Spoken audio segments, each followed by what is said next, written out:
সাতকাণ্ড রামায়ণ পাঠ করে সীতাকার মাসি, ভাবতে পারছো? আরে ভাই, এত কাণ্ড গাড়ি নিয়ে হওয়ার পরে এখন শোনা যাচ্ছে গাড়িটা নাকি সেকেন্ড হ্যান্ড, মানে পুরো শোরুম থেকে এই গাড়িটা কেনেনি, ঠিক আছে, সার্ভিস সেন্টার থেকে নাকি গাড়িটা কিনেছে। তো সেই জন্য গাড়িটার দাম কম নিয়েছে, মানে 6 লাখ টাকা নিয়েছে। নিউ কারের দাম নাকি অন রোড 8 লাখ টাকা, তাহলে 2 লাখ টাকা কম নিয়েছে, কারণ ওরা সেকেন্ড হ্যান্ড গাড়ি কিনেছে। এবার আমার প্রথম একটা বক্তব্য, ফার্স্ট হ্যান্ড হোক, সেকেন্ড হ্যান্ড হোক, থার্ড হ্যান্ড হোক, সেটা ওদের ব্যাপার। ওরা গাড়িটা চড়বে, ওরা গাড়িটা ইউটিলাইজ করবে, সেটা ফার্স্ট হ্যান্ড কিনেছে কি সেকেন্ড হ্যান্ড কিনেছে, শোরুম থেকে কিনেছে কি সার্ভিস সেন্টার থেকে কিনেছে, একদম ওদের ব্যক্তিগত চয়েস।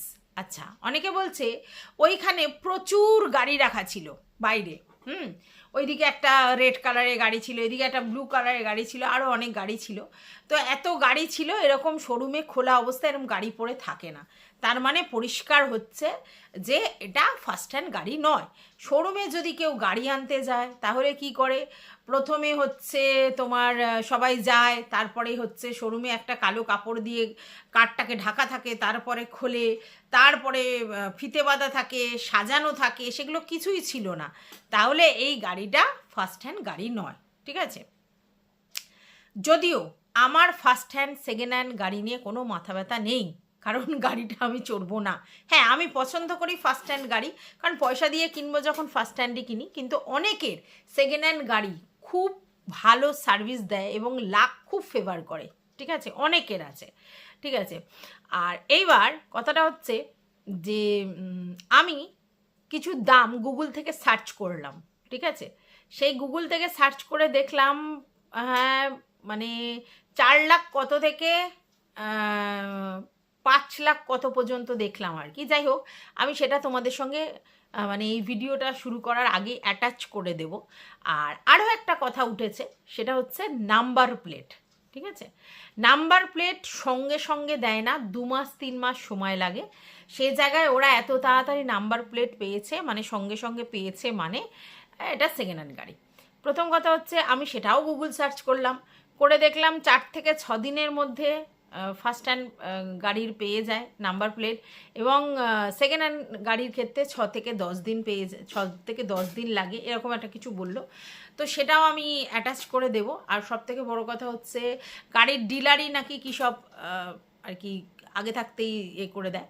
তো আমি যতদূর শুনেছি ওরা 10 দিন আগে ডাউন পেমেন্ট করে গাড়িটা বুক করে এসেছে, ঠিক আছে। এবার ওরা ভেবেছিল ডাউন পেমেন্ট করলেই সঙ্গে সঙ্গে গাড়ি দেয়, বাট না, এই 10 দিন সময়টা কিন্তু লেগেছে, ঠিক আছে। তাহলে এখন ব্যাপারটা হচ্ছে যে আমি গুগলে দেখলাম মোটামুটি 4 থেকে 10 দিন এর মধ্যেই গাড়ি হ্যান্ডওভার পেয়ে যায়। তাহলে যারা বলছে 2 মাস, তারা কি ভুল বলছে? এখন আমরা যখন, মানে আমার বাপের বাড়িতে যখন গাড়ি কেনা হয়েছিল, তখন দেখেছিলাম গাড়ির নাম্বার প্লেট প্রথম দিন দেয়নি, একটা কীরকম একটা কার্ড, মানে ওই ব্ল্যাকবোর্ড টাইপের মতো, তার মধ্যে চক দিয়ে নাম্বার প্লেট লেখা হয়েছিল, ঠিক আছে। এবং প্রায় 1.5 মাস পর গিয়ে আবার শোরুমে গিয়ে নাম্বার প্লেট তৈরি করে আনতে হয়, মানে তারপরে ওরা নতুন ওই অরিজিনাল যে নাম্বার প্লেট লাগানো হয় সেটা দিয়ে রাখে। তো যতদিন আমাদের নাম্বার প্লেট দেয়নি ততদিন এল লেখা ছিল গাড়িতে, মনে হয়, মোস্ট প্রবাবলি, আমি এখন ভুলে গেছি, তবে এটাই আমার মনে হয়। তো সেই জন্য সেই সময় হয়তো 2 মাস 3 মাস লাগলেও লাগতে পারতো, বাট এখন মনে হয় ততদিন সময় লাগে না। যেটা গুগল থেকে সার্চ করলাম সেটা তোমাদের বললাম, আর ওটা আমি যখন করেছি তখন। আর বাদবাকি যারা আমাদের ফ্যামিলিতে গাড়ি আছে তাদেরকে আমি জিজ্ঞাসা করলে অনেক কিছুই জানতে পারবো, বাট আমার খুব হাসি পাবে যে তাদেরকে ইউটিউবে একটা ভিডিও করতে যাবো আর তাদের কাছে জিজ্ঞেস করে, হ্যাঁ গো তোমাদের নাম্বার প্লেট কতদিনে এসেছে, হ্যাঁ গো তোমাদের এটা কি হয়েছে, এটা কেন আনইজি ফিল হবে। তাই জন্য কিছু জিজ্ঞেস করিনি, গুগল বাবাজির কাছে জিজ্ঞেস করেছি। আর যেটা অতীতে আমার জানা ছিল, তখন আমরা অনেক ছোট ছিলাম বাবা যখন গাড়ি কিনেছিলেন, তো সেই জন্য বলতে পারবো না যে ঠিক কতদিন সময় লাগে। তবে হ্যাঁ, এটা দেখেছিলাম যে প্রায় মাস দেড়েক তো লেগেই ছিল সেই সময়, এবং নাম্বার প্লেট কিন্তু প্রথমে চক দিয়ে লেখা ছিল। এটা গেল। এইবার কথা হচ্ছে যে কেন মাকে নিয়ে যাওয়া হয়নি, তাহলে মায়ের সঙ্গে কিছু না কিছু হয়েছে, এবং মা হচ্ছে তোমার প্রথমে ভিডিওটা ডিলিট করে দেয়, মানে ওই যে তোমার জামাই ষষ্ঠীর ভিডিওটা, তারপর আবার সেটাকে দেয়। এবার এখান থেকে আমার আরও কিছু প্রশ্ন উঠে আসে। হ্যাঁ, ম্যান্ডি এটা বলেছে মাকে নিয়ে গেলে শাশুড়ি আর শ্বশুরকে নিয়ে যাওয়ার প্রশ্নটা উঠতো, কারণ সবাই হচ্ছে তোমার ক্লোজ লোক, ঠিক আছে, মানে গুরুজন ক্লোজ লোক, তাই মাকে নিয়ে গেলে শ্বশুর শাশুড়ির প্রশ্ন আসে, কিন্তু ননদকে নিয়ে গেলে সেই প্রশ্নটা আসে না, তাই মাকে স্কিপ করেছে ওর কথা মতো, ঠিক আছে। এবার মাকে স্কিপ করেছে ভালো কথা, কিন্তু মাকে আশেপাশেও দেখা যায়নি। যেদিন গাড়িটা এসছে সেদিন যেমনি ওর শ্বশুর শাশুড়িকে দেখা গেল, সেটা ওর মাকে দেখা যায়নি। আর এখান থেকেই লোকের প্রশ্নটা আসছে, আর এটা খুব স্বাভাবিক ব্যাপার, কারণ ওর মা প্রায় সমস্ত কাজেই ওদের সঙ্গে থাকে, সকাল বিকাল যে কোনো না যে কোনো সময় সবসময় আসে, মায়ের কাছে মেয়েকে রেখে সবসময় ও যায়, মাই সমস্ত সময় ওকে করে, এবং মেয়ের এরকম একটা চরম আনন্দের দিনে মা নেই, এটা একটা কেন মানে অড লাগছে না? মাকে নাই নিয়ে যেতে পারে গাড়ি সময়, মানে গাড়ি যখন নিয়ে আসতে যাচ্ছে তখন, কিন্তু মা তো বাড়িতে থাকবে, আনন্দটা তো ওর মায়ের সঙ্গেও শেয়ার করবে, কিন্তু ওর মাকে দেখা যায়নি। এবং এখান থেকেই দর্শকদের মনে প্রশ্ন জেগেছে যে কুছ তো বাত হ্যায়, কিছু তো কিছু বাত আছেই, না হলে হঠাৎ করে পানি কাকিমা হঠাৎ করে কেন মিসিং, ঠিক আছে। এবং ম্যান্ডোর ভিডিও থেকে জানলাম যে গত 3-4 দিন ধরে তার মা আসছে না, এবং তার প্রায় 6টা টিফিন বক্সে খাবার রয়ে গেছে। হ্যাঁ, এইবার এই 6 দিনের খাবার উনি ব্যাগে করে নিয়ে, কারণ মা যদি এখনও না আসে তাহলে অনেক দিন হয়ে যাবে, তো 6 দিনের খাবার উনি ব্যাগে করে নিয়ে ওনার মায়ের জন্য ওই মাসিকে দিয়ে পাঠাচ্ছে। মাসিকে বলেছে যে যখন তুমি বাড়ি যাবে, মায়ের বাড়ি ঘুরে তারপরে বাড়ি যাবে, খাবারটা নিয়ে যাবে, আর আমি মাকে খাবারটা দিয়ে দিচ্ছি। এবার মা সেগুলো খাবে না বিলাবে না ফেলে দেবে, সেটা মায়ের ব্যাপার। এবার মাকে আমি কেন খাবার দিচ্ছি, সেটার পিছনেও একটা কথা ম্যান্ডি বলেছে, সেটা বলেছে যে আমি মাকে খাবার দিচ্ছি এই জন্যে যাতে বুড়ো বয়সে, মানে আমারও রান্না করার ক্ষমতা থাকবে না, তখন যেন আমার মেয়ে শ্বশুরবাড়ি চলে গেলেও আমার জন্য খাবার রান্না করে বা আমাকে দেয়, বা এই জন্য, মানে আমি মায়ের জন্য কর্তব্য করলে আমার মেয়েও আমার জন্য কর্তব্য করবে, সেই জন্য আমি এটা করছি। প্রথম কথা হচ্ছে এই যে আমি কিছু পাবো তার জন্য আমি কিছু করব, এই মেন্টালিটি রাখাটা ঠিক নয়। আমি আমার মায়ের জন্য টেক কেয়ার করছি মানেই আমি যে আমার সন্তানের থেকে টেক কেয়ার পাবো, এই এক্সপেকটেশন নিয়ে যদি টেক কেয়ার করো তাহলে সেটা ভুল, কারণ সবসময় তোমার একটা ইন্টেনশন কাজ করছে, 1 নম্বর। 2 নম্বর কথা হচ্ছে আমরা যে জেনারেশনে আছি বা তোমরা যে জেনারেশনে আছো, তারা তবু দায়িত্ব কর্তব্যের দিক দিয়ে একদম এখনও অনেকটা এগিয়ে আছে। সেক্ষেত্রে তোমার মেয়ে বা তারপরের জেনারেশনরা তারা কতটা মা বাবার প্রতি কর্তব্য করবে সেটা নিয়ে কিন্তু আমরা অ্যাসিওর নই, কারণ তাদের লাইফস্টাইল অনেক বেশি ফাস্ট, তারা ওইভাবে চিন্তাভাবনা করবে না হয়তো, ঠিক আছে। এইবার যদি তারপরেও তোমার মেয়ে তোমার জন্য দায়িত্ব কর্তব্য করে, সেটা সব সময় তোমার জন্য এক্সট্রা প্রাপ্য, ঠিক আছে।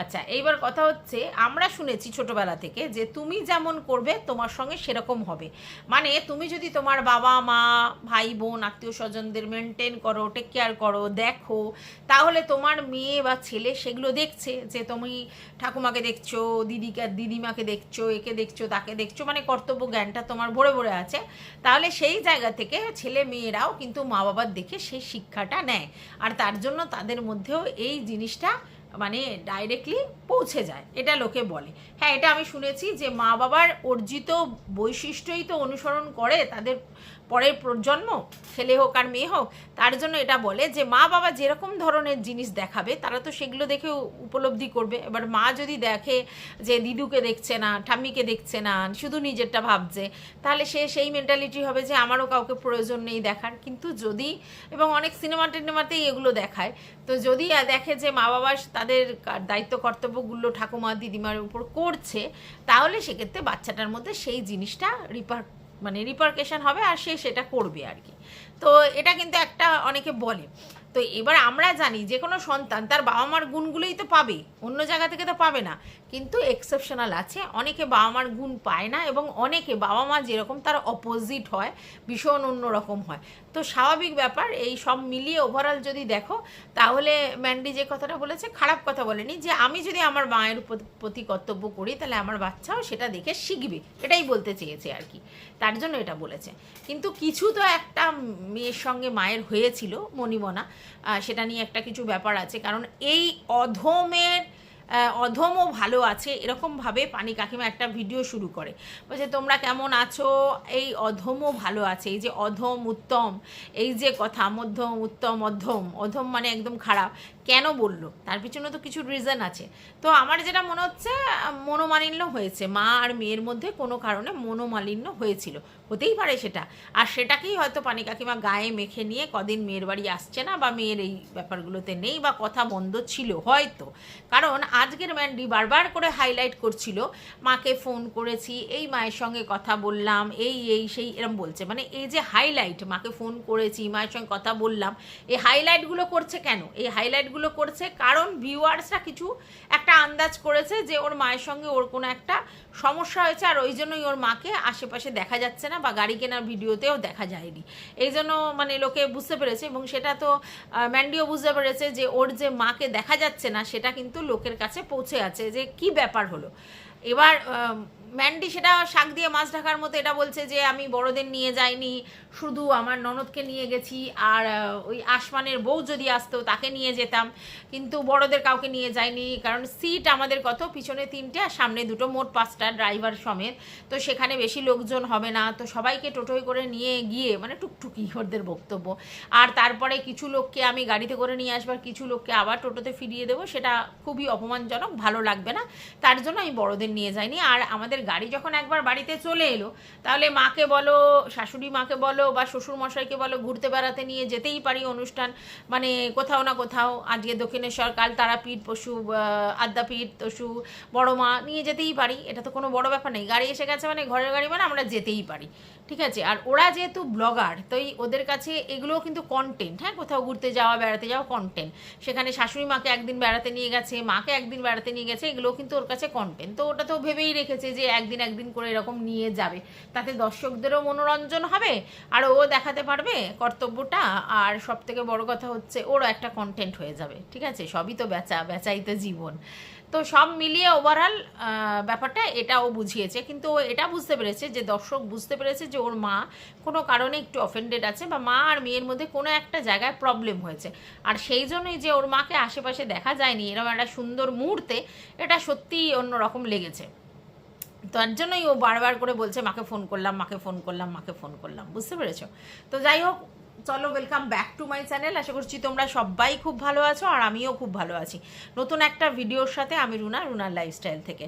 হ্যাঁ, ম্যান্ডি একজনকে উত্তর দিয়েছে, যদি এটা সেকেন্ড হ্যান্ড গাড়ি হতো তাহলে আমি টাকা দিতাম আর জিনিসটা নিয়ে চলে আসতাম, এত সময় লাগাতাম না, বা লোন করতাম না, লোন করে গাড়ি কেনবার ব্যবস্থা করতাম না, তো সেই জন্য এটা সেকেন্ড হ্যান্ড গাড়ি নয়, এটা ম্যান্ডি বলেছে। আর যে বলছে সে বলছে আলবাত এটা সেকেন্ড হ্যান্ড গাড়ি, যদিও তাকে আমি চিনি, তৃষা তার নাম, তো গাড়ি, কারণ এটা 8 লক্ষ টাকা দাম, এমনি এটা 6 লক্ষ টাকা নিয়েছে। তো যাই হোক, আমি গুগল থেকে যেটা সার্চ করেছি তোমাদের তো সামনে দিয়েই দেবো।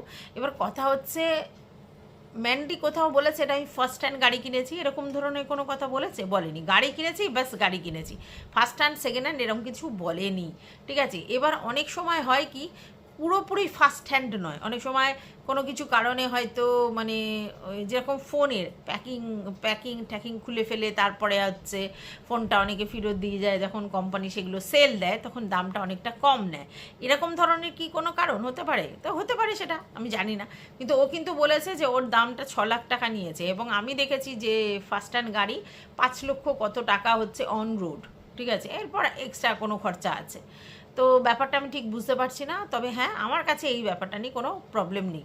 আচ্ছা, এইবার ম্যান্ডি বলছে প্রচুর ভিউয়ার্স ওকে অ্যাপ্রিসিয়েট করেছে, প্রচুর কন্ট্রোভার্সি ক্রিয়েটার ওকে অ্যাপ্রিসিয়েট করেছে, আর তারপরে হচ্ছে ব্লগার, যেমন ধরো মৌটিয়া, তারপরে ফুল পাপড়ি, তারপরে হচ্ছে তোমার বংয়ের কথা বলেছে, এরা সবাই ওকে আবার ভিডিওতে গিয়ে উইশ করেছে, এবং এদের কথা ওর ভালো লেগেছে, মানে এত কিছুর মধ্যে ওরা আবার ওকে গিয়ে উইশ করেছে, তো ওইটা ওর খুব ভালো লেগেছে, সেটা জানিয়েছে। আর ওকে হোয়াটসঅ্যাপে মেসেজ করে অনেকে উইশ করেছে, ভিডিও তো তোমাদের বললাম কমেন্ট বক্স ভরে গেছে উইশে, সবাই কংগ্রাচুলেশন করেছে, কেউ নোংরা কমেন্ট খুব একটা কেউ করেছে আমার মনে হয় না, কারণ সবাই ব্যাপারটাতে খুশি হয়েছে, তার জন্য মন থেকেই তারা কংগ্রাচুলেশন জানিয়েছে। আর এটা খুশি হওয়া স্বাভাবিক, একটা মেয়ের জন্য এটা একটা বিগ অ্যাচিভমেন্ট আমি মনে করি।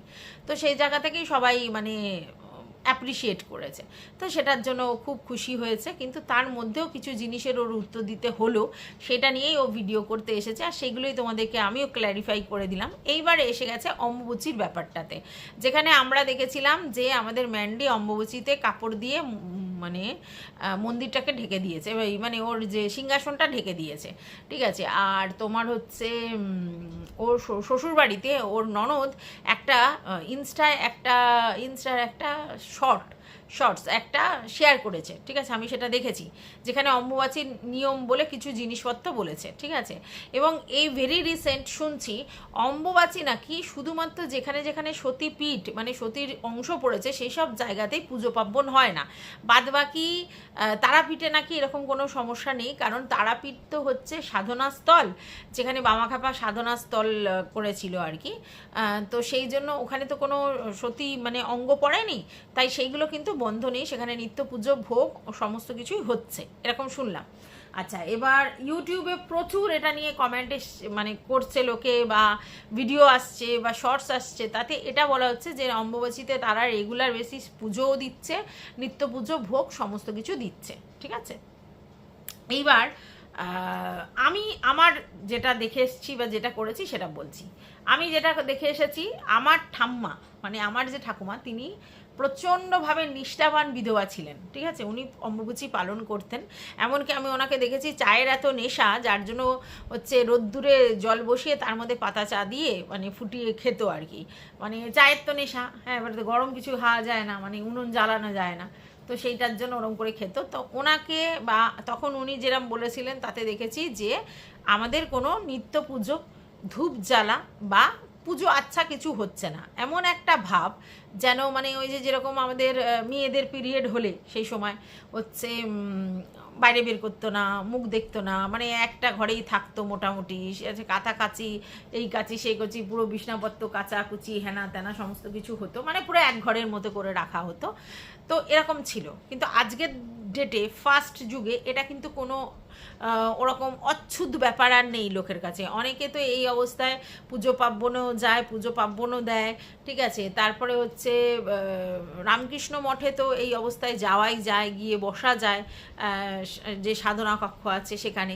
তারপরে এখন মানুষের ওল্ড কনসেপ্ট চলে গেছে, এবং এগুলো নিয়ে আর যে মিথগুলো ছিল সেটা নেই, তবুও কিছু কিছু রুলস আমরা মেনে চলি। সেটা হচ্ছে যে এই কদিন ঠাকুরের পুজোটা দিতে মানে কেমন যেন একটা মন চায় না, নিজেদেরই একটু মন চায় না, অতটাও মানে আমরা হতে পারিনি আর কি। তো তেমনি অম্বুবাচীতেও দেখেছি যে পুজো পার্বণ একদমই হয় না, তবে আমাদের কাপড় ঢাকার নিয়মটা ছিল না, যে কাপড় মূর্তিতে কাপড় ঢেকে দেবে এরকম নিয়মটা ছিল না, কিন্তু পুজো পার্বণ হতো না, মানে সন্ধেও দিত না, ভোগও দিত না 5 দিন এরকম আর কি। তো কিন্তু আমাদের এখানে একটা সন্তোষীমার মন্দির আছে, আমি সেখানে দেখতাম যে পুরো ঠাকুরের মানে মূর্তি আর কি ঢাকা চাপা দেয়া, মানে মূর্তিতে আর কি কাপড় চাপড় দেয়া আছে, পুজো টুজো হতো না। তো এখন নতুন করে নিয়ম দেখা যাচ্ছে যে এরকম কোনো ব্যাপার নেই। এইবার ম্যান্ডি সেখানে বলছে যে আমি অত নিয়মকানুন জানি না, এতদিন পর্যন্ত আমাদের মায়ের মন্দিরে দেখে এসেছি ঢাকা চাপা দেয়া, এবং সেই জন্য সেই নিয়মটা আমি পালন করেছি। কিন্তু ভেরি রিসেন্ট এগুলো দেখছি যে মন্দিরেও নাকি সেবা দেয়া হচ্ছে, কোনো চাপা দেয়া নেই, এবং আমার থেকে আমার ননদ বেশি ভালো বলতে পারবে, তাই ওর চ্যানেলে গিয়ে দেখো ব্যাপারটা, আমি তো অত নিয়মকানুন জানি না। তো সেই জন্য আমি চাপা দিয়েছি আর ওরা ভোগ দিচ্ছে। এইবার তোমরা যখন বলছো আমার ভালোর জন্যই বলছো, তাহলে সেই জায়গা থেকে আমি ওই কাপড়টা খুলে দেবো, আর আমি ভোগ ফোগ সব দেবো। এবার লোকের বক্তব্যটা এটা যে যেখানে একটা পুরোহিত বাড়ির বউ তুমি, এবং তোমার বাড়ির সবাই যে নিয়ম পালন করছে তুমি তার উল্টো নিয়ম পালন করছো, সেইখানেই লোকের সমস্যা। তুমি কি করছো সেটা কিন্তু বড় ম্যাটার নয়। এবার কিরম সমস্যা দেখো, তোমার বাড়িতে নিত্যদিন তোমার ননদ আসছে, না আসুক না আসুক তুমি ফোন করতেও পারো। এবার যখন তুমি এরকম ঢাকা দিতে যাচ্ছ তখন তুমি একবার জিজ্ঞেসে করে নাও যে মন্দিরের ব্যাপারটা কি, তাহলে কি ঢাকা দিয়ে দেবো, তাহলে আর কোনো ব্যাপার নেই। বা শ্বশুর বাবাকে বা শাশুড়ি মাকে কিছু জিজ্ঞেসে করো, কারণ তোমাদের মন্দিরের দেবতা যেরমভাবে পূজিত হবে তারপরে তো গৃহ দেবতা সেরমভাবে তোমার এই হবে ঠাকুরের সিংহাসনে, যেহেতু তুমি আলাদা ঘরে থাকো তার জন্য। তাহলে তোমার এগুলো জেনে নেওয়া উচিত ছিল, তোমার শ্বশুরবাড়ি তোমার শ্বশুর শাশুড়ির থেকে জেনে নেওয়া উচিত ছিল। তোমার ভিউয়ার্সরা কখন কার দেখবে তারপরে তোমায় বলবে, তারপরে তুমি পাল্টাবে, এটা ঠিক নয়। তোমার সঙ্গে তো তাদের সখ্যতা আছে, এরকম তো নয় তাদের সঙ্গে তোমার অশান্তি আছে। তুমি সব কিছু করতে পারছো, তুমি সব কিছু করতে পারছো, তাহলে তুমি ননদ তোমার দুবেলা বাড়িতে আসছে, তাহলে ননদের কাছে জেনে নিই, বা শাশুড়ি শ্বশুরের কাছে জেনে নিই কেসটা কি, তোরা কি করছিস, সম্ভবাসীতে কীরমভাবে নিয়মটা পালন, তাহলেই হয়ে যেত। তাহলে ওদের আর তোমার একই হতো, তাহলে এত কথা লোক বলতো না। বাট তুমি এগুলোকে জানবার প্রয়োজন মনে করো না, তুমি বোঝো না, নিয়ম জানো না। তার থেকে বড় কথা যে তুমি এই ঠাকুর ফাকুর এই সব ব্যাপারে তুমি হচ্ছে উদাসীন, তোমার অত ইন্টারেস্ট নেই। আর তার জন্যই তো তোমার শ্বশুরবাড়িতে যখন হরিনাম হয় বা কোনো অনুষ্ঠান হয় তোমাকে দেখা যায় না। এবং শুধু তাই নয়, সেখানে যখন 4 দিন 5 দিন ধরে নিরামিষ হচ্ছে তখন তোমার বাড়িতে রীতিমতো মাছ মাংস ডিম হচ্ছে। তো এই ব্যাপারগুলো দৃষ্টিকটু লাগে, কিছুই না। তুমি মাছ মাংস ডিম খাচ্ছ বলে কি তুমি আর ঠাকুরের প্রতি ভক্তি নেই, এই কথাটা নয়। আর ওদের কীর্তন হচ্ছে, ওরা নিরামিষ খাচ্ছে বলে ওদের ভক্তি বেশি, সেটা কথা নয়। কথাটা হচ্ছে সেটা মন থেকে ভক্তিটা আসে। কিন্তু এই নিয়মগুলো কি, যে কোনো শ্বশুরবাড়িতে যেরকম নিয়ম সেরকমই তো মানুষ মেনে চলে। তুমি যেহেতু শ্বশুরবাড়ি ওখানেই থাকো, হ্যাঁ তুমি তো আর বাইরে একেবারে বিদেশে গিয়ে থাকছো না, তুমি শ্বশুরবাড়ির জায়গাতে এদিক ওদিক করে বাড়িটা হয়েছে। তো সেখানে সবাই যা নিয়ম পালন করছে, তোমার ছোটো মা যা নিয়ম পালন করছে, তোমার বড় মা যে নিয়ম পালন করছে, তোমার শাশুড়ি যা নিয়ম পালন করছে, তুমি এক্সেপশনাল, তাহলে লোকের চোখে লাগে, তার জন্যই লোকে বলে, আর কিছু না। তো যাই হোক, এই ব্যাপারটা ছিল। এইবার কথা হচ্ছে, অনেকেই বলছে অম্বুবাচী নাকি তে শুভ কাজ অত করে না, অম্বুবাচীতে নাকি গাড়ি নিয়ে আসারটা ঠিক হয়নি বলছে অনেকে। এবার প্রথম কথা হচ্ছে যে অম্বুবাচী অশুভ কে বলল? এই সময় বর্ষাকালে আমাদের ধরিত্রী মানে আমাদের ধরা, মানে আমাদের যে মা, তিনি হচ্ছে ঋতুমতী হন। আচ্ছা, এই কনসেপ্টটা থেকে একটা বৈজ্ঞানিক ব্যাপার দেখো, সেটা হচ্ছে আমরা কি জানি বর্ষাকালে বৃষ্টি হয়, বৃষ্টি হওয়ার পরে গাছগুলো একেবারে সবুজ তরতাজা সতেজ এবং বেশ আর কি প্রাণবন্ত হয়, মানে সব একদম ঝরঝরে হয়ে ফ্রেশ হয়ে নতুন নতুন করে পাতা গজায়, নতুন নতুন সুন্দর একদম শস্য সমলা, মানে একদম সবুজে ভরে যায় বর্ষাকালের পর, তাই তো? তো সেই জন্য এই সিস্টেমটা, তার মানে কি ধরাও সেই সময় ঋতুমতী হয়, আর তারপরে ঋতুমতী হওয়ার পরে কি হয় তোমার হচ্ছে আমাদের বাচ্চা, মানে আমাদের নতুন প্রজন্ম আসে।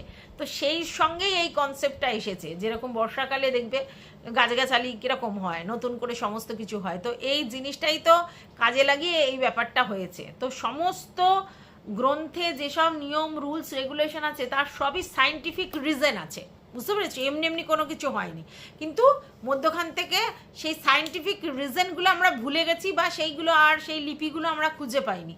তার জন্য আমাদের কাছে মনে হয় যে এগুলো নিয়মের কারণগুলো কিন্তু আছে, এমনি এমনি হয়নি। তো যাই হোক, তো এটা অশুভ কে বলে? অশুভ কিছু বলে না, তবে এই সময় মাটি আঘাত করতে বারণ করে। মাটির যে আঘাত না, যেমন ধরো কোদাল দিয়ে কোপাতে বারণ করে, কাঠারি দিয়ে কিছু কাটতে বারণ করে, সাবান শ্যাম্পু করতে বারণ করে, মাথা ঠাতায় এসব করতে বারণ করে, তারপরে জোরে জোরে যে কাচাকুচি করে সোনামাটি দিয়ে সেগুলো করতে বারণ করে, মানে আছাড় দিয়ে কাচা যায় না। এবার তুমি কি জামা কাপড় 5 দিন ধরে কাচবে না, সে তুমি একটুখানি থুবে বা এ করে সেগুলো করতেই পারো, তো সেগুলো করতে নেই। তার মানেটা কি, মানে এই সময় এত সেন্সিটিভ থাকে অর্গান যে তাকে কোনো রকমভাবে আঘাত করা যায় না। তো এই সময় আমাদের মা, আমাদের ধরা মা, সেও সেন্সিটিভ থাকে, তাই তাকে আঘাত করা যায় না। যেরকম মেয়েরাও কিন্তু এই সময় সেন্সিটিভ থাকে, মেয়েদেরকেও ওই জন্য এই সময় কিন্তু একটু প্যাম্পার্ড করতে হয়, ঠিকঠাক রাখতে হয়, এটা কিন্তু সেই বেলা নেই কিন্তু মানুষ।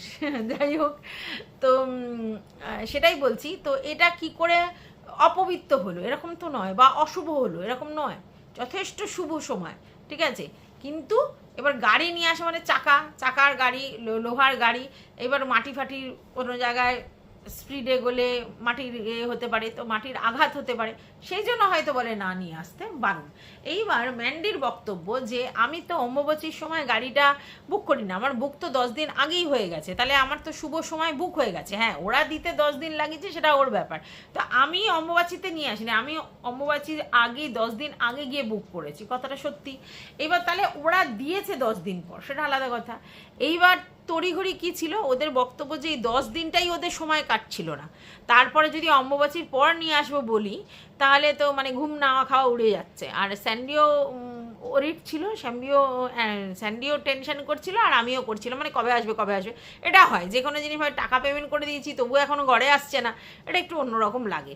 তো সেই জন্য আর কেন ওরা নিয়ে এসছে যে মঙ্গলদেবের পুজো করে স্যান্ডি মঙ্গলবার, আবার সেই জন্য হচ্ছে গাড়ি আবার লাল কালার, তাই জন্য। তো মঙ্গলদেব বলে নয়, ব্যাপারটা হচ্ছে মঙ্গলবার হনুমানজির পুজো হয়, ঠিক আছে। এবার হনুমানজি কি বাধা বিপত্তি কাটানোর দেবতা। হ্যাঁ, এবার যেহেতু আমাদের স্যান্ডি বৃশ্চিক রাশি এবং বৃশ্চিক রাশির গ্রহ প্রধান গ্রহ দেবতাকে সেটা হচ্ছে মঙ্গল, তাই জন্যে এই মঙ্গলবার দেখে বৃশ্চিক রাশি বলে, হনুমানজির দিন বলে, আর লাল কালার বলে, কেন মঙ্গল গ্রহ মানে তো লাল, ঠিক আছে, এবং হনুমানজিরও তো লাল, ঠিক আছে। তো সব মিলিয়ে ও এই জিনিসটা চুজ করেছে, যখন মঙ্গলবার তাহলে ঠিক আছে এই দিনই নিয়ে আসি, ব্যাপারটা এরকম। আচ্ছা, এইবার ওর ম্যান্ডির বক্তব্য অনুসারে আমি ঠিক মানে আমারও একই মত যে টাকাটা তো 10 দিন আগে দিয়েছে, তাহলে তো বুকটা 10 দিন আগেই হয়েছে, অম্বুবাচীতে তো বুক হয়নি, তাহলে শুভ অশুভর ব্যাপার নেই। এবার দিতে যে কদিন ওরা দেরি করেছে, ওরা 4 দিন আগে দিলে সেটা আর অম্বুবাচীর মধ্যে পড়তো না, যেহেতু 4 দিন পরে দিয়েছে তাই অম্বুবাচীর মধ্যে পড়েছে, এটাই হচ্ছে মেন ব্যাপার। আচ্ছা, এইবার হচ্ছে যে সেটা গেল।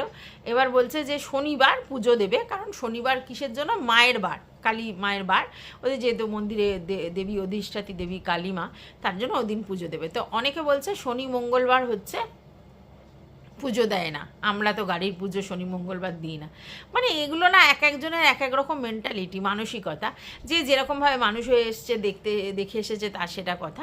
শনি মঙ্গলবার নাকি শুভ নয় বলে, কিন্তু আমি যতদূর জানি মঙ্গলবার আর শনিবারই তো যত বাধা বিপত্তি কাটানোর দিন, একটা হনুমানজি একটা মা কালী দুজনে বাধা বিপত্তি কাটায়।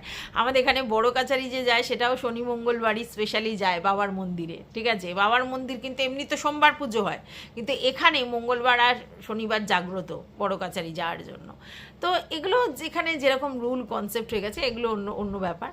তো যাই হোক, অনেক মুনি অনেক মত দিয়েছে, অনেকে অনেক কথা বলেছে, কিন্তু আলটিমেটলি আমরা জানি যে ম্যান্ডি যেটা ভালো মনে করবে সেটাই করবে। তবে ম্যান্ডি একটা খুব দামি কথা বলেছে যে তোমাদের জন্যই তো আমার সব, তাই তোমরা যখন এতজন আমার ভালোর জন্য বলছো, তাহলে আমি মূর্তি থেকে ওই ঢাকাটা খুলিয়ে দেবো আর যেরকম পুজো হওয়ার সেরকম করব, এটা বলেছে। তো আমার মনে হয় কে কি বললো না বললো তার থেকেও আমি যেই শ্বশুরবাড়িতে আছি সেই শ্বশুরবাড়ি যেরকম রুলস অ্যান্ড রেগুলেশন পালন করছে আমিও সেরকমভাবে করব, ঠিক আছে। আর সত্যিই যদি অম্বুবাচীতে আনা ভুল হতো তাহলে সেটাও আমার শ্বশুর শাশুড়ির কাছে জেনে নেওয়া হতো, তাহলে আর কিছু বলার থাকতো না। তো যাই হোক, কন্ট্রোভার্সি ছাড়া ম্যান্ডি নয়, আর ম্যান্ডি মানেই কন্ট্রোভার্সিয়াল ব্যাপার, আর তার জন্যই আমরাও কন্টেন্ট করতে পারি, এটাই বলার ছিল। তো তোমাদের যদি কিছু বক্তব্য থাকে অবশ্যই কমেন্ট বক্সে জানাবে। ততক্ষণের জন্য টাটা।